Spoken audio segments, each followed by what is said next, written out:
Okay, so welcome everybody to the final session, I think, in the State Crime Seminar Series this year that's been organised so beautifully by Saab Kassim, an ISKI PhD student. Thanks so much, Saab, for all that you've done.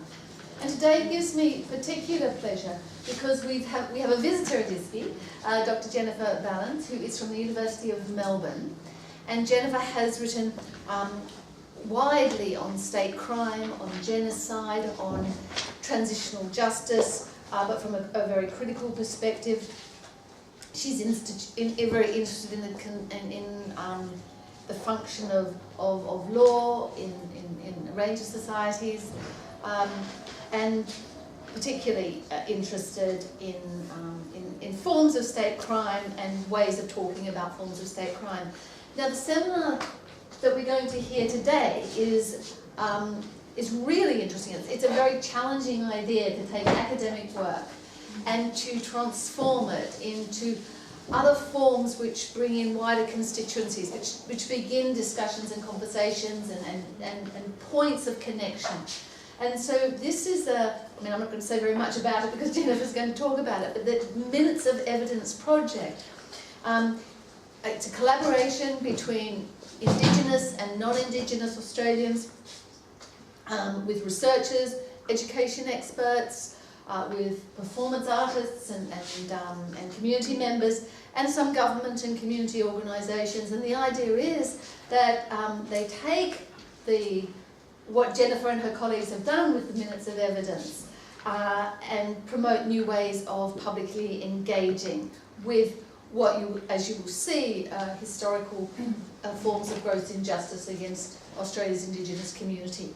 So Jennifer, it's been absolutely wonderful having you with us at Queen Mary, and I'm going to hand over to you, and I'm very sorry that I will be slipping out at 1 o'clock, but I'll be back. Yeah, Thanks so much. Thanks, Penny. Well, thank you so much for such a lovely and warm introduction, and it's been such a pleasure to be here at the International State Crime Initiative, and I've had such a warm welcome from everybody, which I've really appreciated. It's a very exciting space to actually be talking about this work, because what impresses me most about the Institute is this connection between academia and activism and policy work and engagement and collaboration. So this project that I'd like to talk with you about today is very much along those lines and very much grounded, as Penny mentioned, in collaboration and engagement and kind of bringing different communities together. So thank you as well to Saab for his organisation of this and Louise, very much appreciated. So the Minutes of Evidence project is a project which at its heart is interested in creating, as I've put up there, new and collaborative ways of understanding Australia's past and engaging with structural justice. It's very much a collaboration that, as Penny mentioned, brings together performance artists, researchers, education experts, community organisations, government organisations to create meeting points. And so the whole project is very much geared around creating meeting points that can act as a catalyst for conversations around Australia's history of injustice to Indigenous peoples, to establish awareness about this. Not much is known. We still don't have much public or in-depth public discussion and awareness around genocide of Indigenous peoples in Australia. And so what we're doing, and what the aim of this project is to draw on the Minutes of Evidence of a particular parliamentary inquiry, and I'll talk more about that. And the Minutes of Evidence is literally the transcript, to create these meeting points in public spaces, in schools, theatres, universities, in our research, as a catalyst for creating awareness, for thinking about the continuities between past and present and future. So looking both to the past in terms of the evidence of the structural injustice, but also for evidence of collaboration, to considering what the connections are between this past injustice, the ways in which the claims were made, and how we might understand the continuities then between the past and the present in terms of injustice, the continuity of colonialism, for example, as a structural injustice, and then what we might need to go forward. And the idea is that we create spaces for consideration of what a structural justice might demand. So if we're aware of that this is not just one-on-one ad hoc, like in all state crime, it's very much institutionally framed. that we understand genocide of Indigenous people and the continuities as such as a structural injustice. So if we're going to address it, we have to look at ways in which we might address it structurally and what a structural justice might demand. So we create these meeting points through theatre, through education, through engagement, collaboration, through our research for collaboration, but also consideration of what we need to do in order to address this form of crime. So I wanted to put up this list of host organisations, sort of partner organisations and investigators, because one of the fantastic things about this project is that it has been a collaboration, and collaboration and engagement are at the heart of the project. So the University of Melbourne has been the host organisation, but we've had a range of institutional partners who have been just fantastic to work with, and all have their particular engagement kind of tenets that they've been interested in. So Vic Health, Department of Education and Early Childhood Development, Victorian Aboriginal Education Association, Wamama Theatre and Obituary Theatre, Koori Heritage Trust, which does a lot of work with stolen generation, with Aboriginal people who were stolen from their families as children or babies, Arts Victoria, Regional Arts Victoria, State Library Victoria, Deakin University, and two universities here, Royal Holloway University of London and University of Sussex. We've also had partner investigations. Liz Jones, who's the artistic director of La Mama Theatre, who's also been one of the actors in the performance. Rachel Muzzer, who's the artistic director of the Obituary.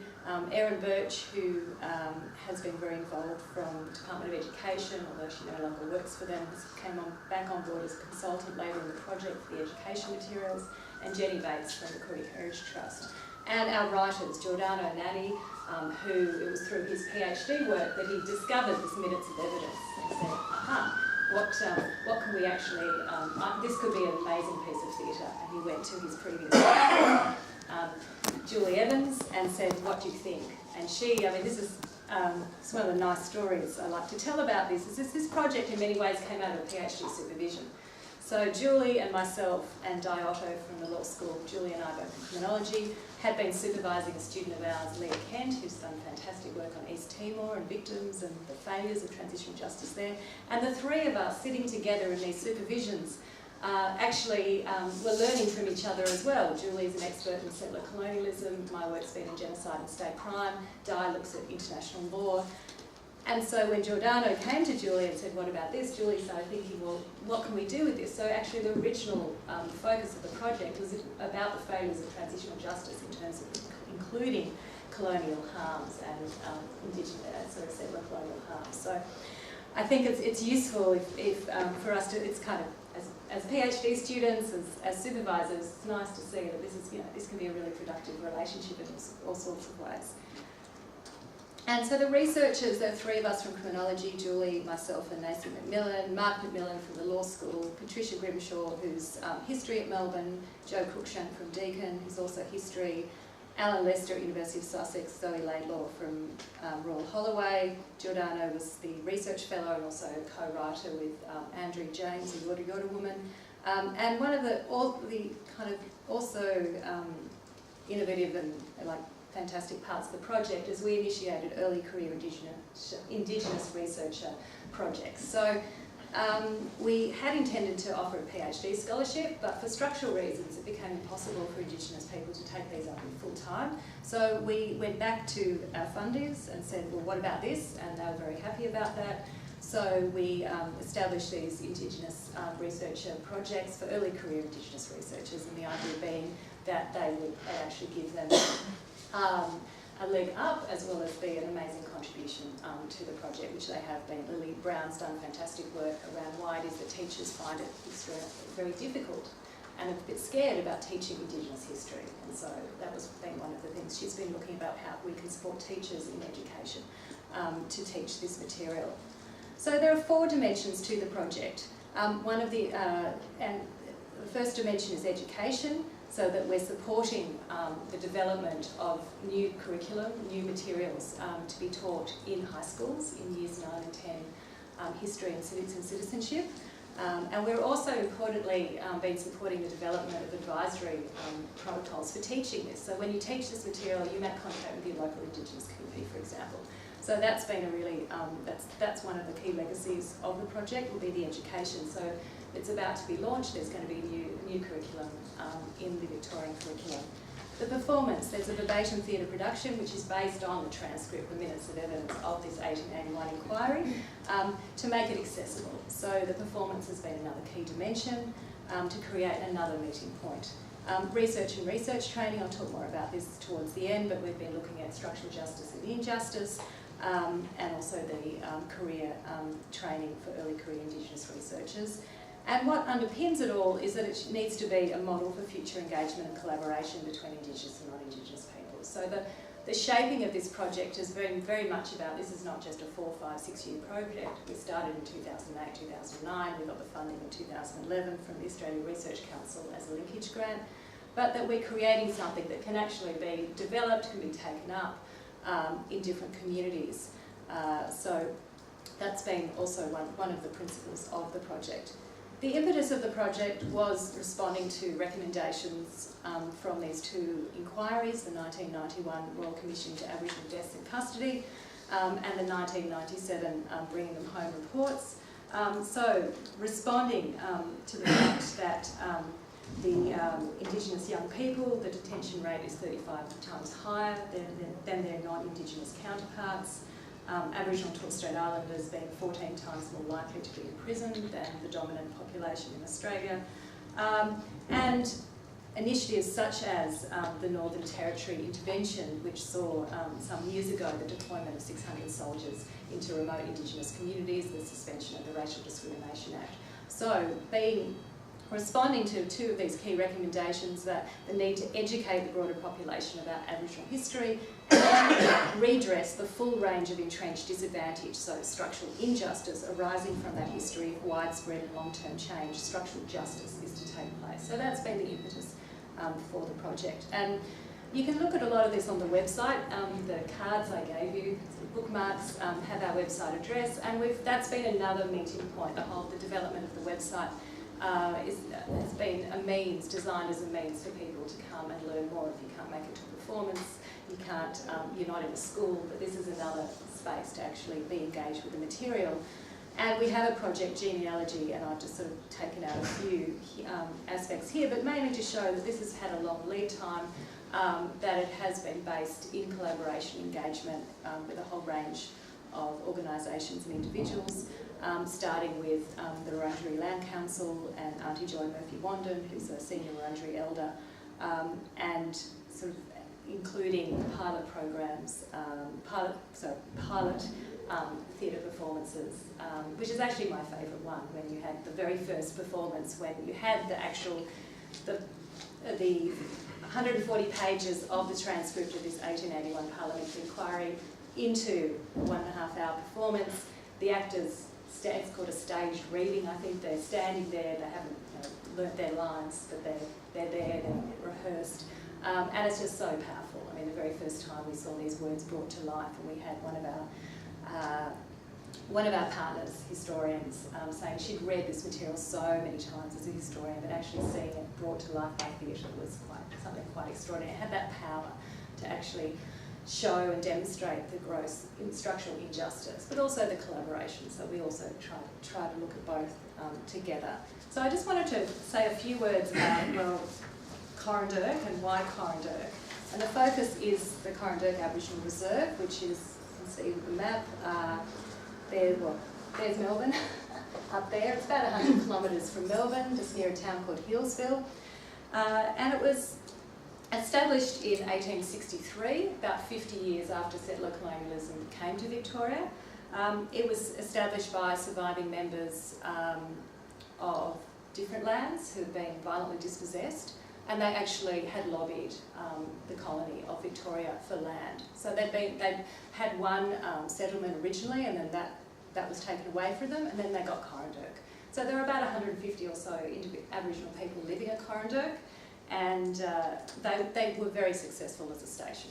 So they farmed the land, they grew hops, they had the most, they won best hops at the Melbourne Show, Royal Melbourne Show. They had cattle, they grew vegetables, but the land wasn't fenced, and so cattle got out. And the land, they had a fantastic manager, John Green, but then he wasn't paid properly, and eventually he was forced to leave by the Board of Protection, who governed all aspects of Aboriginal people's lives. So the people of Coranturk started petitioning the Governor of Victoria for an inquiry into the condition. So it was both the conditions of lack of blankets, the land wasn't fenced, but also let us work the land ourselves. So they had a manager, Reverend Strickland, who was harsh, who actually didn't have their interests at heart, and they also knew that there were moves afoot by the Board of Protection for settlers in the area to take the land, and they'd already been moved, they'd already lost their land. So this was their home, and this was where they wanted to remain. And so they actually walked from Coranturk to Melbourne at least 4 times, 120 kilometres, to present their petitions to the Governor. And the main claim in their petition, as I've got up there, is that we want the board and the inspector, Captain Page, to be no longer over us. We want only one man here, and that is Mr. John Green, and the station to be under the Chief Secretary. Then we will show the country that the station could support itself. So they were successful, and they were successful in that they had an inquiry. This inquiry was held over 2.5 months in 1881. It held 10 hearings, 3 of which were at Coranturk.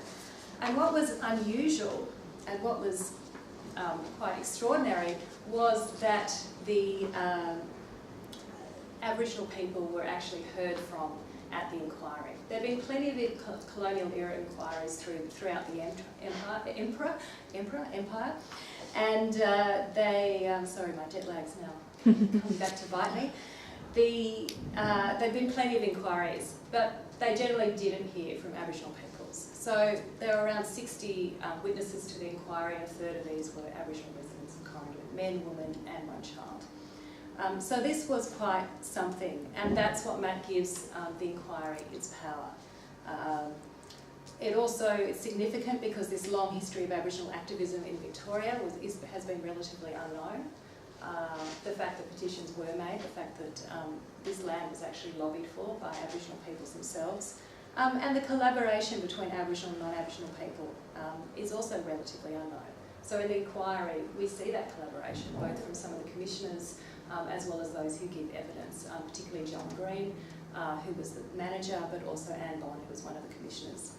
And what's very exciting, and what we're doing with this, is what actually is created and carved out in this inquiry. The way that people make these claims, Aboriginal people, and we see it elsewhere, and I'll talk more about that towards the end, make claims on law, despite the role of law as an instrument in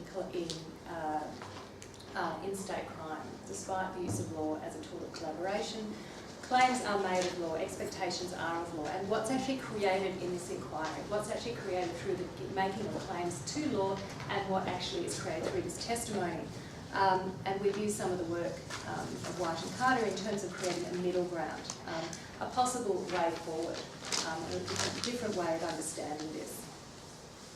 I've already made, I just wanted to make a few more comments about engagement and collaboration, that it's been very much about building relationships, and that collaboration and engagement have been core to the project at all levels. So it's been a very admin-heavy project in many ways. We've had a whole range of committees and subcommittees, engagement, consultation, but that's been a really strong aspect of the project. And we had a really fantastic public forum a couple of years ago in August 2014 at the State Library, which is also one of our partners, where we had our partners and academics coming together to talk about these connections at the Just Encounters, bringing together education, arts and research forum. Education, we're supporting the Department of Education in Victoria to put together this Coranturk Inquiry Minutes of Evidence Curriculum and Teacher Resource Package, which will be taught at levels 9 and 10 in Victorian high schools, and including a DVD of the performance, which I'll show you a quick excerpt of today as well, and including these protocols, as I mentioned. And the performance, as I mentioned, uses the minutes of evidence from the inquiry, and it's been written by Giordano Nani, our research fellow, and the Auti-Order playwright Andrea James. There's also a book of the performance with an annotated historical information by Giordano and Andrea, which was published in 2013. And we've had a number of seasons at La Mama Theatre, who's been the main producer, on country at Corandurk itself. Most recently, in February, there was a fantastic performance which was held on country at Corandurk, outdoors, 500 people, and it was used to actually talk about the rejuvenation of Corandurk at the Sydney Opera House, and also a regional tour to Victorian schools and regional centres. And that's, they're the two commissioners, and Anne Bowen is played by Liz Jones, who's one of our key partner investigations from La Mama Theatre. So I just wanted to put this up because it's written by one of the actors rotate, so it really depends who's available, but the actors do try to make themselves available. We've had a fairly constant cast. But Melody, we co-wrote a piece with Melody a few years ago, and so she had, this was part of what she wrote, and talking about why it's been so important and what it's actually meant for her, that about being true to storytelling, that it's an honour to recreate Corandurk, and that's a lot of the focus has been around how important it actually has been for those involved. So we've had a cast generally always of 4 Aboriginal and 5 non-Aboriginal actors, and for them it's also an act of collaboration to tell this story and to be bringing this story to a wider audience. So theatre is very much creating a meeting point for the audience members, and in reenacting the past, it's very much enabling the member audience to experience an understanding of the past in the present. And when we do that, then we can actually have a deeper appreciation. We can think about what it is that we need to do for the future. As I mentioned, one of the interesting and important aspects that we can observe from this inquiry is the way in which the testimony carves out a space of resistance to colonial rule. So while the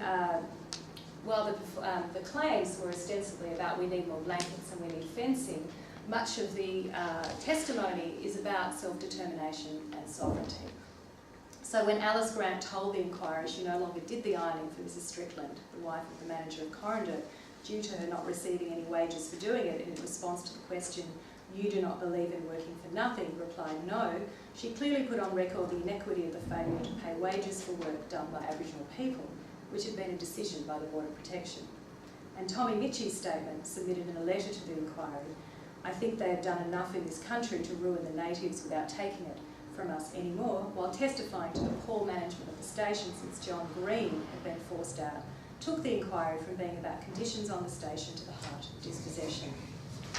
So what I thought I'd do is show you just probably about 10 minutes. If we've got time, I thought I'd show you about 10 minutes of the testimony, and then I want to make some comments about structural justice and injustice and how we're using this and how we're looking at law as a tool of resistance and the space that's carved out. So I'll just go to the...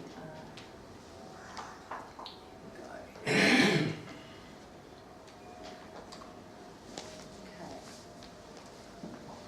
So I'll start with Carolyn Morgan.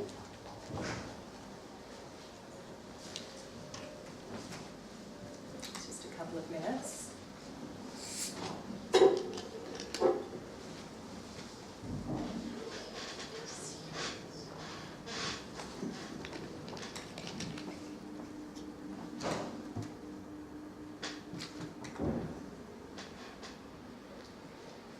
This is Caroline Morgan, Aboriginal, examined.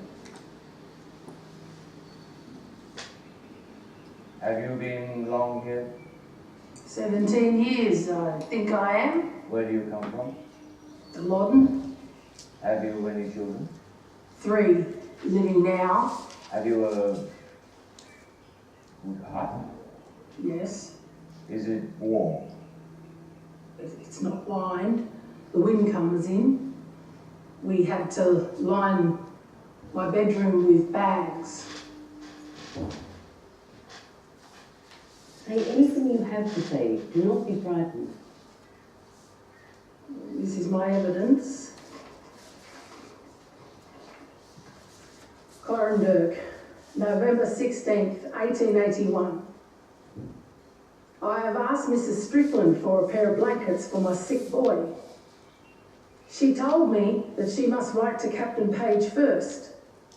Then I told her, must my little boy be perishing with the cold till you get a letter from Mr. Captain Page? She told me she had orders only to give a pair of blankets for every hut. Then I told her, what must I do?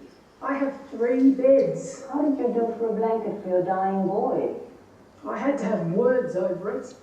I have 2 beds, and the children cannot sleep together on account of one of them having a chest complaint. So I tore the blanket in 2. I gave them my blankets along with it. This is my evidence.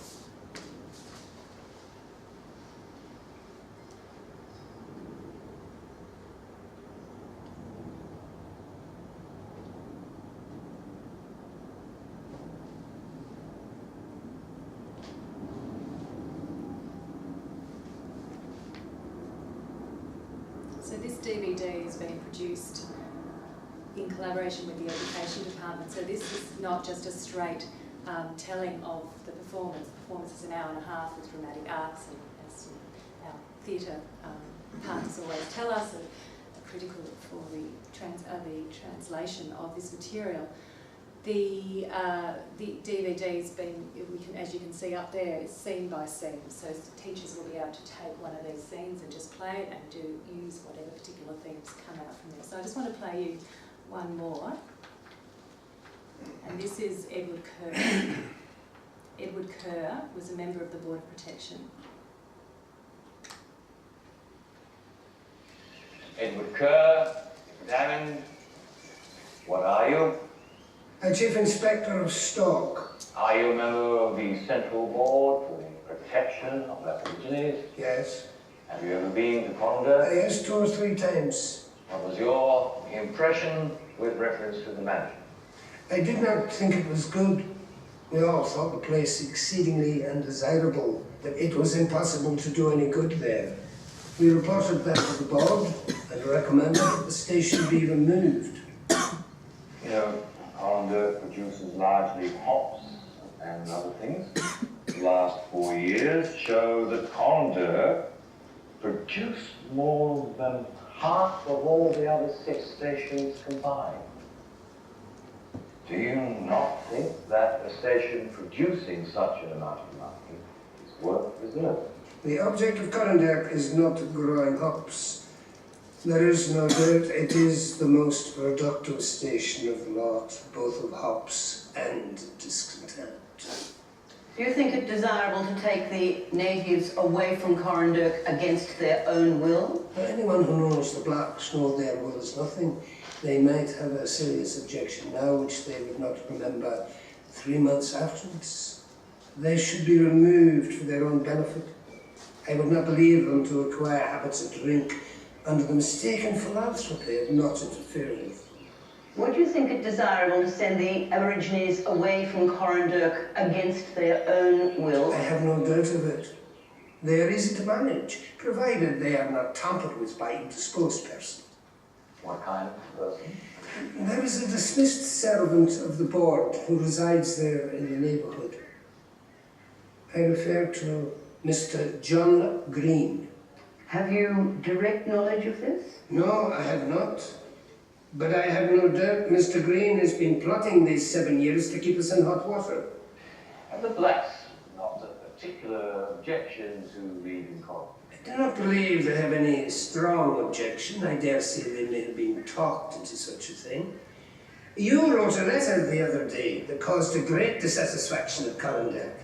A very improper letter, as I hear. Read it. Mr. Strickland told me of it. I have not got it. That is not true. I have never written such a letter. I should not care if all the letters I have written were published in the Argus. 20 years ago, there were 4 times as many blacks as there are today. Yet the cost of running the reserves has increased by £17,000 since then. How do you explain this? I deny your proposition that there were ever 4 times what the blacks are now 20 years ago. You are quite in error. The first census taken of the blacks in this colony was taken about 5 or 6 years ago on a motion of mine at the Aboriginal Board. There was never any census taken prior to that. I know all about this subject. The numbers were entered in the station reports carefully from year to year. In 1861, we read that there were 2,341. Supposing you say 20,000, who can contradict you? These are the board's own reports. There was no census. I believe there are about 1,000 blacks at present in Victoria. It is estimated that there are on our stations 500. Do you think that those blacks that you saw at Coroner would be better anywhere else than about their native ground? Coranderrk is not their native ground. Not even the Yarra tribe. Even they only went there during the summertime. They went there occasionally. The tribe to which Coranderrk belonged died out nearly 40 years ago. They only camped there occasionally. But I suppose the blacks have the common human affection to places. Would they not form an attachment to a place? No, I do not think so. Did you ever consult the blacks on the question? No, Do you think that's fair? most decidedly. For their good. If I saw my child playing on the brink of a well, I should remove the child, even if he cried. I should remove the blacks from Coranderrk, whether they liked it or not. Are they children? They are. Are they not men? No, they're children. They have no more self-reliance than children. If they offend against the law, are they punished like children? No, like men. Is that just? Well, I didn't make the laws. Should they be judged in our courts of justice as men and punished as men if you say they are children? Well, they are children in some respects. But when they steal, they know they're doing wrong. Do you consider it stealing if first of all you shoot down all their game and they have nothing to live upon? It requires a definite question to get a definite answer. You are aware that Coranderrk is a permanent reserve. Oh, I suppose it is. Do you not think it would have been a wiser plan to have obtained first the sanction of the government to the proposal to remove? Certainly not. Parliament has said to the board, there is the money, there are the blacks, there are the reserves. Make the best of them. Parliament can only know results. Well, Mr. Kerr, is it good management not to have the station fenced in? We didn't want to launch into any expenditure for fencing because we had recommended the blacks removal. If the blacks were removed, the station would be cut up. It would not be sold in one block. So our fencing would go for nothing. Is not 20 years a long time to be kept in suspense about fencing? Yes, it is a long time. But you see, the people of Healesville look upon it that they have a sort of right to Coranderrk as a common. They believe they can use it. So our fences have been constantly cut down. If Coranderrk belonged to you or me, would the fences be constantly cut down? We should have our remedy at court. Is it not the same for Coranderrk? Government things are not like private affairs. Has not the board persistently, for years, endeavoured to get the people removed from Coranderrk? Certainly not. Anyone to hear you would think the board had some personal object to gain. I deny anything of the sort. Just the contrary is the fact. I would have resigned long ago my position. Had it not been I saw those unfortunate Aborigines were going to fall into the hands of people who would not treat them well. And into whose hands were you afraid that they would fall? Mr. Green's. Mr. Green again. Hamlet could not be played without Hamlet. Remembering, this is all verbatim, so this is the actual testimony at the inquiry in conjunction with some newspaper articles and in conjunction with some letters and petitions. So using a variety of materials, but most primarily the transcript of the 1881 parliamentary inquiry. And also Edward Kerr, whose testimony we just heard, published his memoirs 2 years after the inquiry, and his memoirs were actually relied on just a few years ago, 1998 I think it was, by Justice Olney in Australia in a case, a native title case, where the Aotearoa people were seeking land, seeking title over the traditional lands, and the court used the memoirs of Edward Kerr over the oral evidence of the Aotearoa people, because his memoir was written down, and the court noted how he seemed to have had a relationship with the Aboriginal people. You can certainly see from that testimony the kind of relationship that he did have. So I will show you 5 more minutes, I think, of one more transcript, and this is William Barak, who was the clan head of the Wurundjeri people and leader of the Konjac community. And he had been one of the people who had actually gone back and forth to Melbourne to petition the Governor of Victoria for this inquiry. William Barak is scene 9.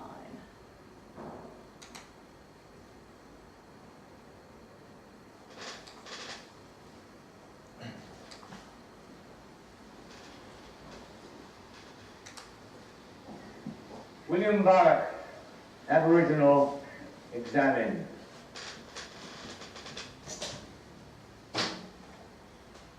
You were born on the Yarra. Oh, sorry about that.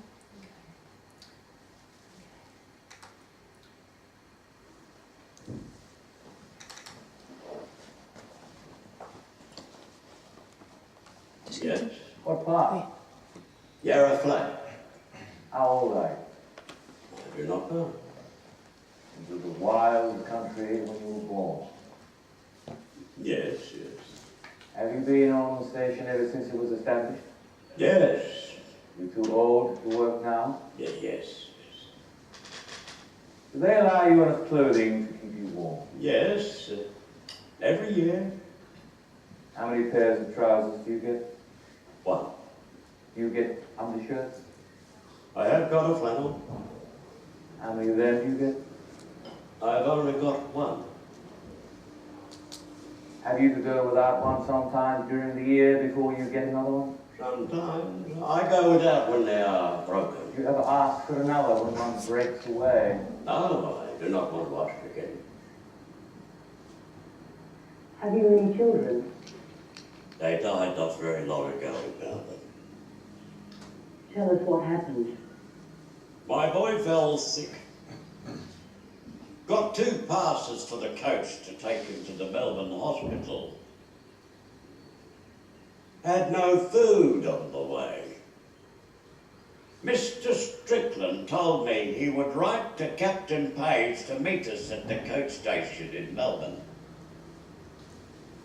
Nobody met us at the coach station, Burke Street. We did not know where to go. It was dark. It was cool. So I told my boy we would go to Kew to Mrs. Bond. I had to carry my boy to Mrs. Bond. And it was late in the night. The next day, we took him to Melbourne Hospital. And I had to leave him there. He died soon afterwards. How long since your wife died? 2 months. Do you get enough to eat? Yes, but it runs short towards the end of the week. What runs short? Flour or bread or Flour, sugar. You applied for more when you were out. We dig outside, people ask from one another. Would you like the government to give you all the food you want and all the clothing and no work? We would like it if the government leave us here, give us this ground and let us manage Corranderk and get all the money. Why don't the people do it for themselves? And why do not those white fellas who want to break up this station go and try to break up some of the squatter stations? Squatters have got more ground in Victoria than we have. We have only got one little piece. White fellas ought to leave us alone. White fellas would not like us to take them from their land and move them out of their homes. We are in Christian land and we ought to love one another with brotherly love. Did you attend in town that time to see the Chief Secretary, Mr. Berry, when the deputation took place? Yes. What did you complain of then? About the breaking up of the station. Did you complain then that Mr. Strickland was not kind to you? When we got down to Melbourne that time, we did not ask about Mr. Strickland. We asked that Mr. Green be manager over the station again. You did not want Mr. Strickland to remain as manager. We did not ask for that. Do you want to send Mr. Strickland away? Yes, we want him to go away. And we don't want any board nor Captain Page inspecting over us again. Only one man, and that is Mr. John Green, and for the station to be under the Chief Secretary. Then we will show the country that we can work it and make it pay. And I know it will.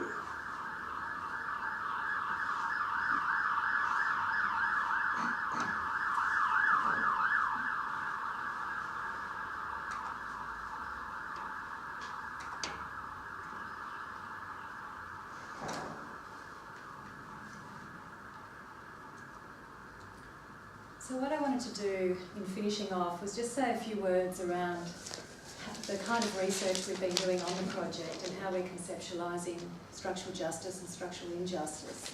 And then that'll leave us some time for some questions and discussion, further discussion of this. So one thing that we've been attempting to do is to delineate a new conceptual field. So this is a forthcoming book that hopefully will be, we're writing at the moment, Julie, Nathan, Mark and myself, where we're trying to look at the relationship between law and colonialism. One of the key questions in the project is why is it, despite so many inquiries, so many efforts at reform, enduring oppression continues? And that's really one of our key starting points. And we're looking at it as taking a perspective of structural justice and structural injustice.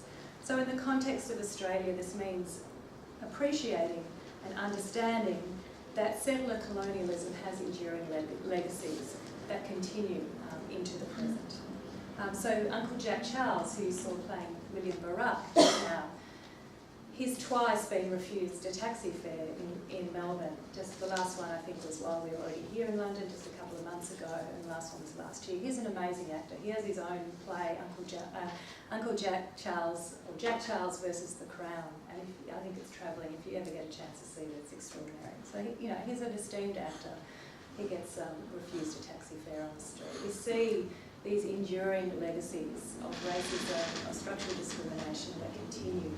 So we use Patrick Wolf's work in the project and looking at settler colonialism as structure, not just event. So it's not that this happened and now we move on, it was then, not now, but very much we in Australia are living in a framework of settler colonialism and what that means in terms of governance of Aboriginal peoples, what that means in terms of the ongoing denial of Aboriginal sovereignty.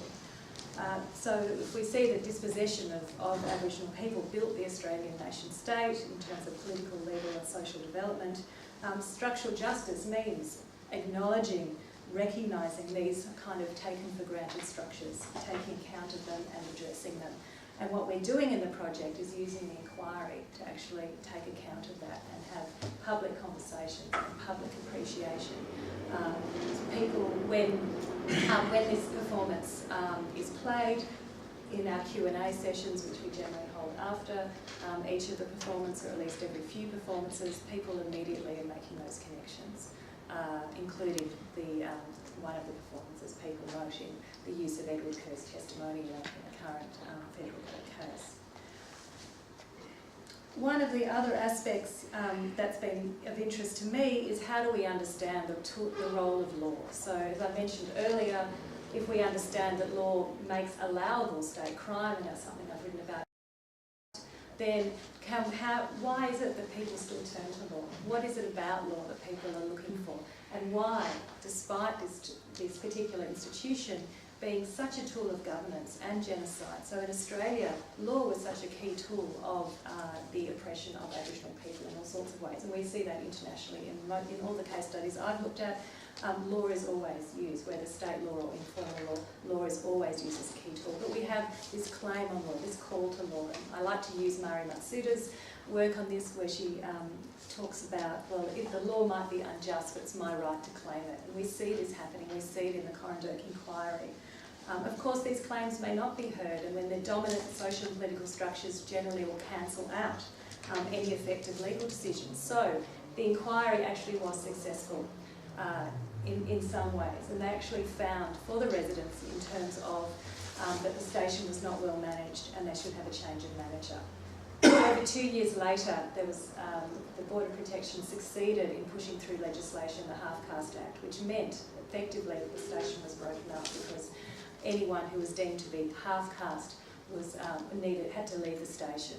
Children had to go to orphanages, or they had to go to basically indentured servitude. Men and women had to seek work elsewhere. So the station was effectively destroyed, which was been the intent of the board.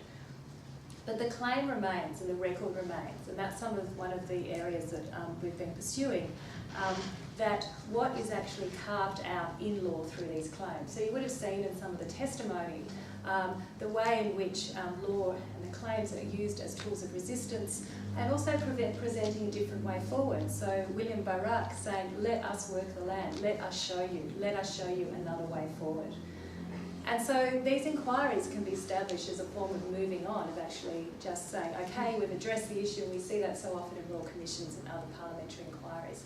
But what is actually created in those inquiries through the claims made on them, we think is worthy of note and investigation, and also maintaining it. So what we can do with that record, we know that the colonial construct will actually determine how successful an individual legal claim will be. But if this record remains, if we can use this record, if we can reactivate that record, then maybe we can do something, not necessarily inside of law, but outside of law. So we can use the record, say the record of the parliamentary inquiry into Corranderk, or the record of the Mau Mau claims in the late 1950s and early 60s, were then got reactivated in the High Court case here, or the record of another case in 1998 that I observed, which was brought by the Aboriginal Tent Embassy in Australia, which was claiming genocide through the amendment to the Native Title Amendment. We have this record of law, and not just the record of the claims, but something particular is put forward of just alternatives, of another way forward.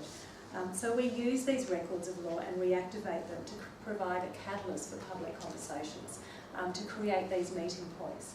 And so it's a different use potentially of the record of law, and a different understanding of it with different expectations. I might leave it there, and that gives us some time for conversation and questions. And I probably went a little bit longer than I intended to, but I wanted to show you some of that testimony as well.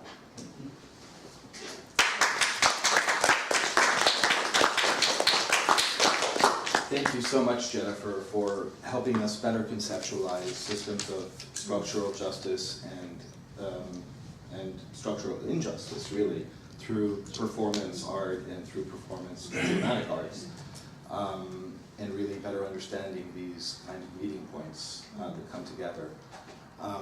We're just going to open up the floor for questions. We'll take it from there. And if you could, I might introduce yourself, because I know there's some people I don't know. My name is Angela Sherwood, and I'm a PhD student under Penny.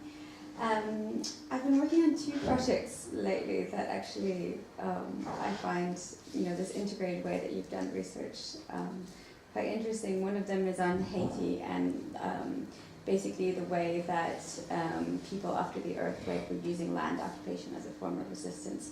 And also, if you were to actually interview them, they would, have all kinds of things to say about what they thought the law is and should be, and how they would actually use it, and the fact that most people discounted even their ability to speak for themselves. And so their testimony, or things like evictions, or violence that would have happened against them, has basically never been documented in the way that you have shown here through like public inquiry. And the other one is human trafficking from the Bay of Bengal and from Myanmar of quite a few people, which is something that happened from 2008, probably before, and into 2015, where last year you had boats that were stranded at sea, which was sort of the first time that a lot of attention was placed on this. And you have a lot of victims that are in Bangladesh and Malaysia and Myanmar that basically also, you know, have very strong ideas about what they think their situation is and what their entitlements are under the law, but also no public inquiry. And I was just wondering, this kind of drama that you put there is so persuasive and so powerful, but do you think there has to be a span of time before like those claims can sort of come out and people can kind of engage with them? Like, do you think that that was something that helped the project, or do you think that fresher, crimes could actually use that kind of method? It's an excellent question, and your work sounds fascinating. I'd love to hear more about it. It's an excellent question. I think it's interesting, when we started the project, we started in a public narrative of black band view of history, and any discussion of genocide or of continuing disadvantage and injustice really was not counted. I think that's shifting. So I know when we first started, we were very tentative, and we still are in terms. We are tentative in terms of entering into the public debate, because we didn't want to shut down. Like, this was, and it was, the relationships we were building were so embryonic, and there was a lot invested from a lot of people in this project. So we were quite conscious that we were kind of going against the dominant narrative in Australia. And I think now I think things are changing, and possibly because of the success of the performance and how it's been received, that we can see how this can slowly sort of start. I'm not saying, we hope it does shift narratives and shift public opinions. So I'm not sure whether it did. I think you're right about the span of time. It's a question I always have about the Mau Mau case as well. So whether that's been brought in 2011, 2012 or so, then could that have been brought 10 years earlier or 20 years earlier? And maybe there has been a shift in public opinion here, but maybe not. So in terms of recognition, so I think that's probably helpful. But I think when it gets played, people go, okay, that was in 1881, and now we're in 2016. But actually, it feels like it's right now. So the stories that are being told are like they're current. So it's a good question, and I probably don't know the answer to that, but I think the span of time possibly helps. But I think it is, it's been a really powerful tool in terms of airing the issues. I think what I really like about the theatre, the drama aspect, is that a lot of other things that you see in more contemporary times, you just see so much on film. So, usually a journalist goes in, interviews, and so that's probably what you see. Yeah. But something that's kind of, more dramatized seems to be much more effective. I think so, and because it's verbatim. It's the actual words. And I think in a society such as Australia, when there's been so much contestation, you can say, well, they were the actual words. So let's not debate this. That actually is what Edward Kirk from the Board of Protection said. That the Aboriginals are children, but they should obey the laws, and I don't make the laws. And it's extraordinary, that testimony. And this is also what the residents of Corrandeck said, and this is the way they put it. And they knew these were not lazy, disinterested in work people. These are people who are working the land, who are doing it very well and very successfully, and that and also that there was a point there that it could have been otherwise.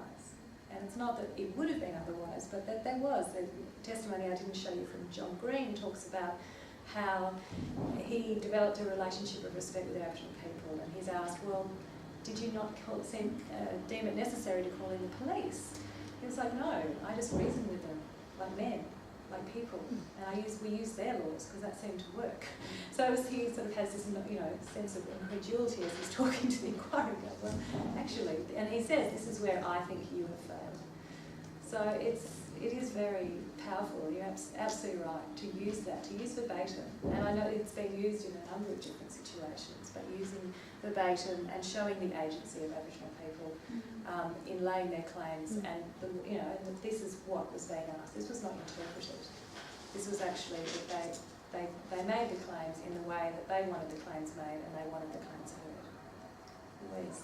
Yeah, so I was wondering, much of it seems that it's still, I mean, Aboriginal people having to navigate and adapt to and conform to kind of our categories of law, kind of modern colonial categories. And I wondered if the project had engaged with, or would engage with, the question of what it would mean to address these questions from a traditional kind of Aboriginal mode of thinking about kind of injustice and traditional practices, and how they would go about thinking about seeing, representing, answering these kind of questions about structural injustice without having to kind of conform to these modern legal categories. Mm-hmm. You're right in that a lot of that they did actually use the terminology of the introduced Anglo legal system, and even the comment that's made by Barak in terms of let us live together as Christians. That's in a letter that he sent later. But that was the sentiment: let us use Christian law. So if you do want us to use Christian law, okay, let us use it. Let us use it in this way. So one of the concerns of the project, I guess, in part has been around sovereignty, and around one of the issues that we're looking at in the book is about how these claims are presented. And so it's not that sovereignty is being, recognition of sovereignty is being asked for, but actually sovereignty is being asserted in these claims. So in that way, there's this, and Mark McMillan, who's from the law school, who's an Indigenous legal scholar, he's talked a lot, and part of his thing that we talk a lot about is how it's not that Aboriginal people are waiting for sovereignty to be recognised. It's like, well, we never ceded. Sovereignty was never ceded. And so, and we can see that through the inquiry and the way the claims are actually presented. And we see it also in the Tent Embassy case that I looked at. So they actually brought, in the hearing, they actually managed to get the judge down to the Aboriginal Tent Embassy. The Aboriginal Tent Embassy is a very informal, it's a gathering of tents and a fire, and it's an actual meeting place outside the old Parliament House in Canberra, Australia. It was established in 1972 as an act of protest with a stake and a beach umbrella about land rights. And so it's been a very important activist organisation, embassy essentially, and they actually got the judge down to the embassy and gave him a presentation about Aboriginal law and said, well, this is how it could work. We can use your law in terms of arrest warrants and that kind of thing, but we can use our law to unblock where Australia now finds itself in its denial of genocide. So again, not saying, well, we need to completely conform to your law. We're actually using our law to engage in this, but also being frank about the Aboriginal Tent Embassy claimant said, well, it's hard for us to come before your law. It's really difficult. So, and I guess tangential to this as well is Mark's been doing another project he's involved in, is a nation building project. So there's a lot of work around Australia by different Aboriginal communities, Aboriginal nations, around sovereignty, so that about the assertion of sovereignty again. So they're the ways in which we've been addressing what you brought up there. Yes, no, thanks for your presentation. It really resonated with me because my name is Daniela Naj, I'm a lecturer in law here, and I'm very interested in the process and how you went about the collaborations with actors and performers and so on. I did sort of a similar project last year, but on a very small scale, with some performance artists and musicians and a poet.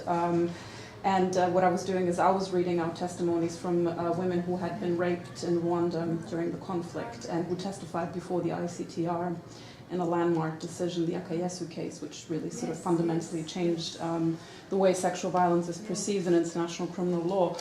And yes, the power, and it was really interesting because we did it in front of an audience of mainly non-legal, scholars or people who didn't have a legal background, and it really resonated, and a lot of people came to me afterwards and said, we didn't even know about the genocide, or we had forgotten, because it's so easy to slip from people's minds, and people don't realize the extent or the gravity or the magnitude of the violence that was inflicted upon people there.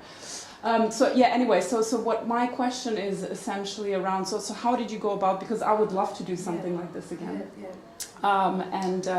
So how did you get together, if you can share any ideas? So yes, how did the project start? I mean, what gave you the impetus to start it? How did you find the actors, the theatre company? How did you put it on stage? Did you do any writing, because you said it was all verbatim evidence, but what I did is I rewrote the testimony slightly in my case because I thought it was more effective. So I'm just very interested in the process of how you managed to collaborate with these artists and how the idea came about. Yeah, thank you. That sounds fabulous, what you've done, I can imagine, because reminding us of the Yakieza case. It's amazing how many people, I mean, for us, of course, it's very real because we work with it every day, but so many people, it's just not on people's minds anymore. It's not in people's conscience, and I'm sure if you translated it into a different context, say Congo or Yugoslavia, people forget about these things.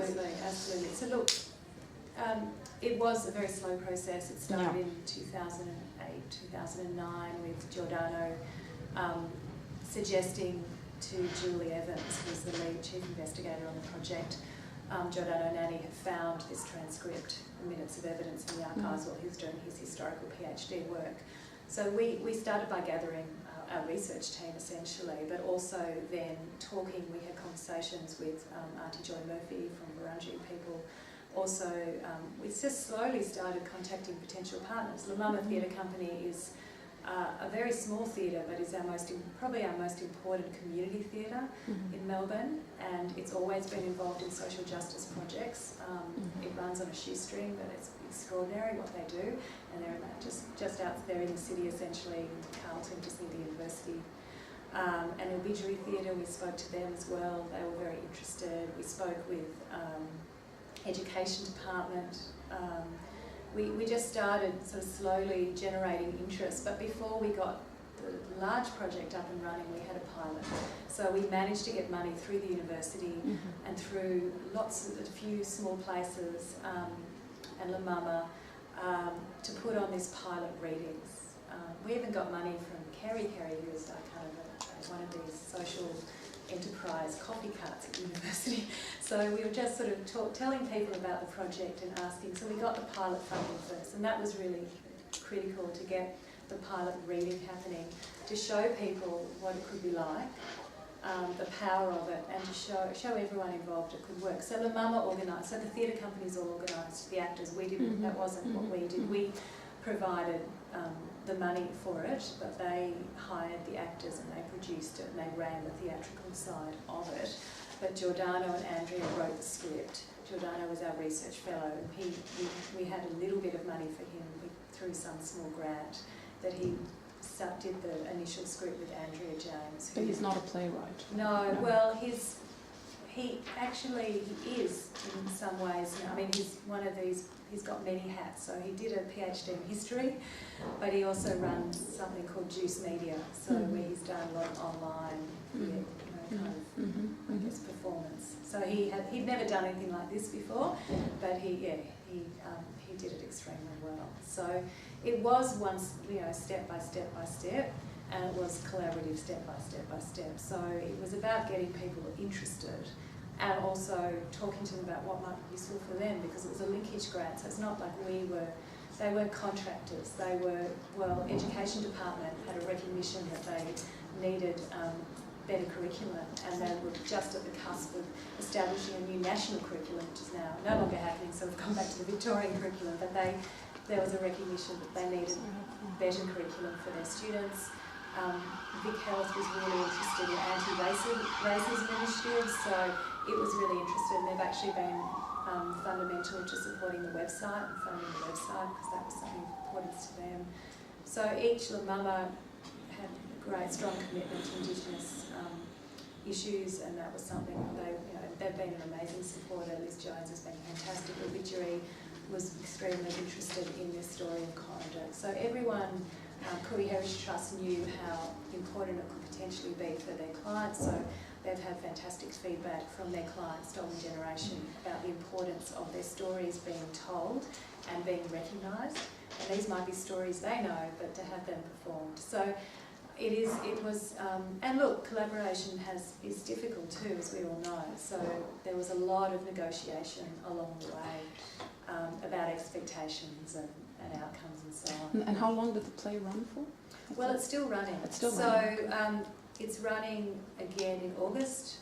I think La Mama's just got funding. We funded the February performance at Coranderk, and we've also put some funding towards the investigation of what other Aboriginal communities might be interested in. So a number of people, there's Auntie Vera who's from the Victorian Aboriginal Education Association at our forum in 2014 said, this is great for the Coranderk community, what about my grandchildren's community, can we do something?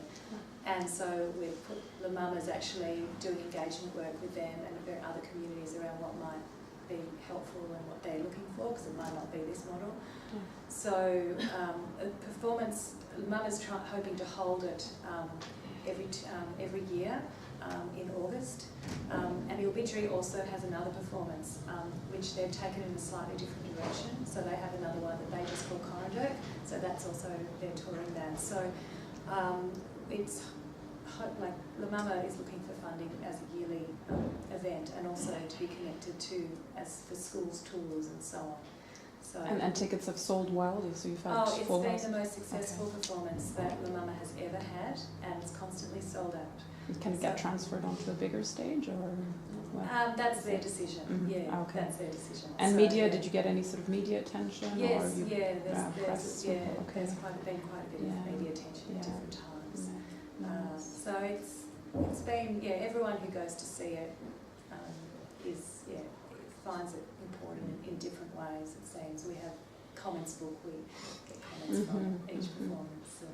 Great. Yes. Yeah, it's a wonderful project. Yeah. Can I bring you back to more kind of your scholarly thing? Because now you're writing a book, I think you're trying to reflect on it, in fact. And you say you're delineating a new conceptual field. So I want you to say, what do you think that conceptual field is? Because I can see, it's all wonderful stuff, but what's the conceptual field? I can see how you're talking about the task of making something, as you say, appreciable in the past, isn't it, and the present, and we're so conscious of the law should be law's all rhetoric and blah blah blah, and the classic Greeks and blah blah blah, and yet all that seems to be passed out. But what do you think your claim to a new conceptual field is? Around the concept of structural justice. So that's what we're interested in, delineating a new conceptual field around structural justice. But through deciding it through performance, or the performance is just a technique? Or it's a technique. So what we're interested in is the performance helps us understand the relationship between the past and the present and the future. So much of the work around justice is very temporal. It's about, well, let's address this injustice, but let's go back 10 years or 20 years. So through the tool of the performance, we're able to create that understanding and appreciability of that very strong relationship between the past and the present, those continuities of structural injustice. And so if we're going to understand what structural justice is, then we have to understand that very strong connection between past practices and present practices.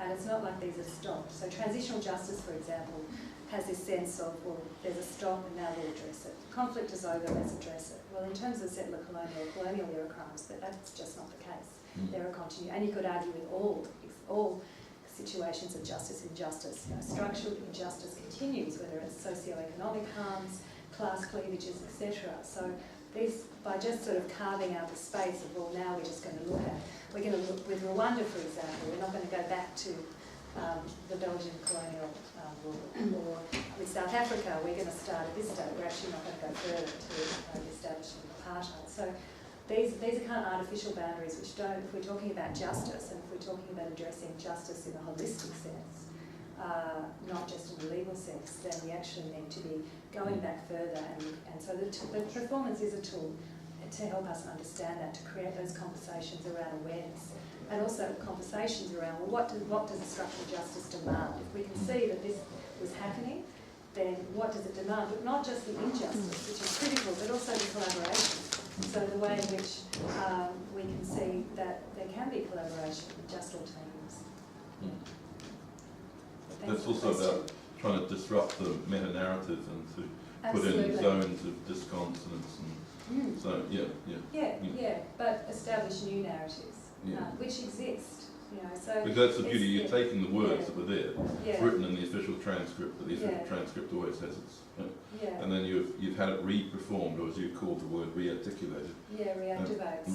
Absolutely. So the other thing to think, another way to think about it is those narratives are there. So in terms of Aboriginal communities, they knew this story. So, and they knew that narrative of injustice and collaboration, and it's reactivating that and bringing that into kind of broader public view. And so the communities can come together to actually view this material together and think about what can be done together as a way forward. So this is not just an Aboriginal problem or a white problem, this is actually something that we can work on together and actually create a new way forward, and using the kind of impetus of the inquiry and the claims put forward to say, okay, what can we do now? So thanks. Thank you, Jennifer. That was fantastic. I'm sorry I had to do that. It was my error, actually. I got the date wrong. So I shouldn't have put it down at all. But I'm really interested in the kind of particularities of settler colonialism and what that allows you to do at this particular moment. So I'm thinking, you know, I suppose Australia equates most closely probably with Canada in terms of the settler colonial state, because I'm thinking this kind of project would not be possible in Israel-Palestine at the moment, or it certainly wouldn't get the traction. It would be very, very localised. And there seems to me to be a moment at which this kind of opportunity, you know, allows for a project of this extraordinary kind. I think it's absolutely fantastic, and I wondered if in Canada, because I know Shireen Radzak and others who work on settler colonialism, are there other initiatives that you know of in Canada, for example? Look, I don't, and there may well be, because there is this tradition of tribunal theatre or verbatim theatre, documentary theatre, that there may well be. No, but we haven't, one thing we haven't done is make those international links to see We've what been else very busy on it. That's right. It's more a kind of, you know, that's just projecting into another project. But do you think that it was the moment was right for this in Australia? It was a necessary moment, and I think there has been a developing, growing understanding, naming of genocide. So when we had, a few years ago, there was a forum in Canberra on 40 years of the Aboriginal Tent Embassy. So I went along and gave a presentation on this particular hearing that they'd initiated in 1998, which was around basically saying that there was a new native title, there was an amendment to the Native Title Act, and the Tent Embassy were arguing that this was ongoing destruction, continuing destruction, because the continuing dispossession of land was continuing destruction, which is genocide. And so they actually went, it's great, they went to the Canberra Police Station and then to the Magistrates Court, and they asked that John Howard, who was then Prime Minister, Brian Harradine, Deputy Prime Minister, Pauline Hanson, who was a member of the Racist One Nation Party, and I think I'm missing someone, get arrested on charges of genocide. So Canberra Police Station, sorry, I don't know what you're talking about. Magistrates Court, there is no crime against genocide in Australia. Interesting point, we actually signed the Genocide Convention, but it was never codified, integrated into Australian law. So they had a hearing at the Federal Court in Canberra, and I was doing my PhD at the time, it was 1998, and a friend said, I just saw this in the paper. I said, we'll go down. And I sat in on there, and we sat there and wrote an affidavit for them and kind of got involved, and didn't think it went anywhere because for all sorts of reasons they didn't have a very good lawyer, but the claims were fabulous and very important, and much later, to my chagrin, I picked up the judgment and went, oh my goodness, this is an extraordinary judgment, because it actually, in the judgment, Justice Crispin didn't find for continuing genocide. He didn't find that Howard, etc., should be arrested. I mean, because you can't arrest sitting members of Parliament or legislators, which was an interesting finding, because I think why not? So, but he did find that genocide had been committed in the course of colonisation of Australia, which was extraordinary because we'd never had that in law before. This is 1998. And later, like 3 years ago, I was in Canberra on my sabbatical leave, and I spent time at the ANU, and my time was spent with a wonderful woman, Ellie Gilbert, who was involved in the case, and she had all the materials from the case in her home. So I spent time looking through all the materials and talking with her. And she is the wife of the late Kevin Gilbert, who was an Aboriginal activist. And she said to me that now the academics involved, we think that, she said, it's been a slow burn. She said, we got the lawyers involved, but once we get the academics involved, so the fact we held this 40th anniversary, which was organised by a UK academic, Andy Schaap, she said, I think there's a shift. The shift is coming. So I think, so a long way of answering the question, which I think there is a shift. I think many, many years ago, when I first started looking at the issue of genocide, we didn't talk about genocide in Australia. We talked about harm.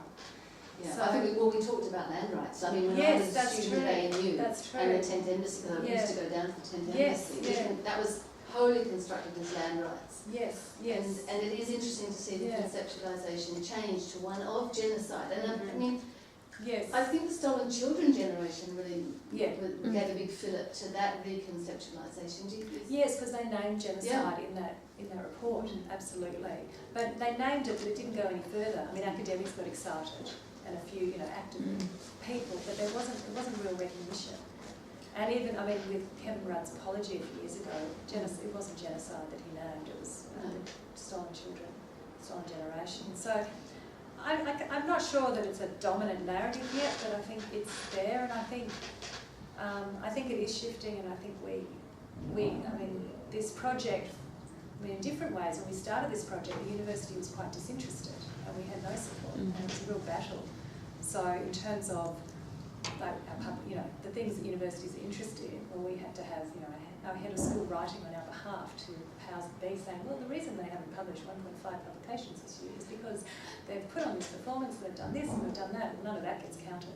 So, but now there's this whole, surge of we need engagement with Indigenous communities, and it's all become, supported, which is wonderful. It's how it should be. And Melbourne University owes such a debt to the Indigenous, peoples, and Aboriginal peoples. I mean, the land it's built on, and the people who founded it, and this real.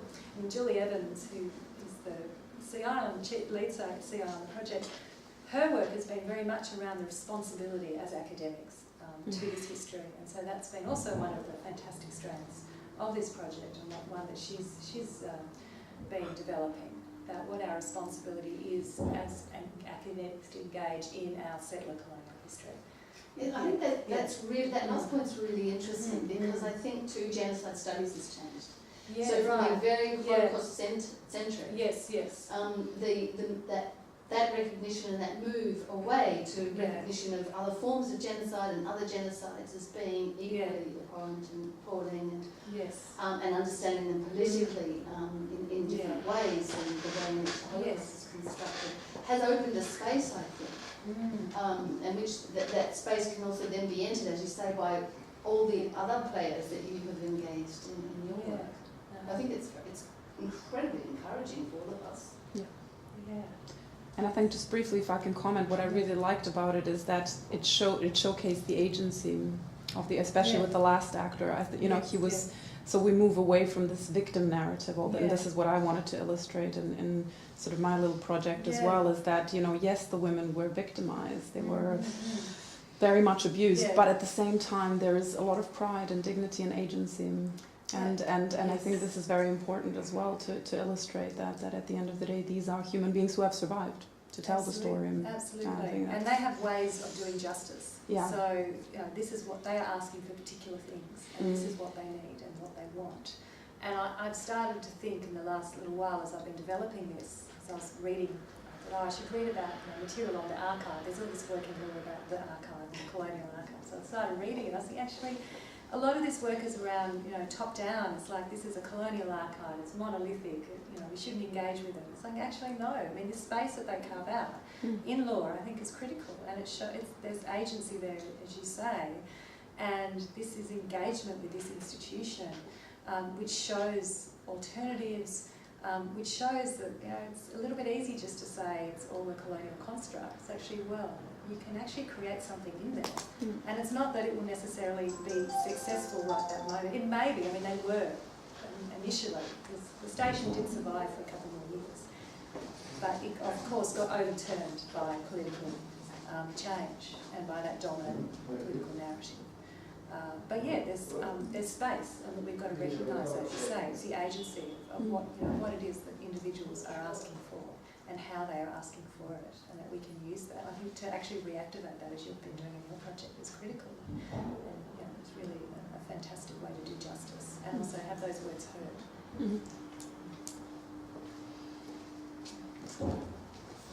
Thank you. Are there any more questions?